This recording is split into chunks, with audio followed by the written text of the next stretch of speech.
Routine చూసారు కదా, ఇదైతే సాయంత్రం రొటీన్ అనమాట. సాయంత్రం 4:30-5 మధ్యలో పని అయితే స్టార్ట్ చేశాను. పొద్దున వేసిన బట్టలు సాయంత్రానికి ఒడియాల్లాగా మలమలా మాడిపోతున్నాయండి. ఎంత నీడలో వేసినా సరే సెక్కొట్టేస్తున్నాయి పట్టుకోగానే.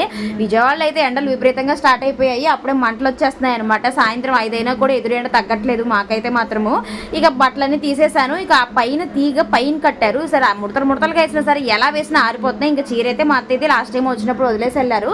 ఇక దాన్ని అయితే వాష్ చేసి వాళ్ళ బ్యాగ్లో పెట్టేస్తాను. ఇక బట్టలన్నీ తీసి ఈ లోపు అయితే ట్యాప్ తిప్పేశాను అనమాట, మొక్కలకి వాటర్ వేద్దామని చెప్పేసి.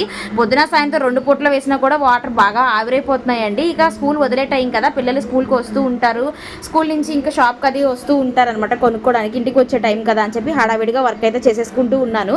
ముందు చేసుకోవడానికేమో ఎండ విపరీతంగా ఉంది. ఇలా బాబు అయితే వచ్చేసాడు, వాడిని ఫ్రెష్ అప్ చేసి హోంవర్క్ చెప్పేసరికి నాకు టైం 8 అయింది. ఇంకా నైటే బయట కల్లాపు కొట్టేసి ముగ్గు అయితే వేసేసా. రేపు పొద్దునకి ఇక్కడ బీరకాయలు అయితే కట్ చేసుకొని బాక్స్లో పెట్టి ఫ్రిడ్జ్లో అయితే పెట్టేస్తున్నా. అప్పటికే టైం 8:30 అయింది. వీడియోని అయితే లైక్ చేయండి, అలాగే కొత్త వాళ్ళు అయితే ఛానల్ని సబ్స్క్రైబ్ చేసి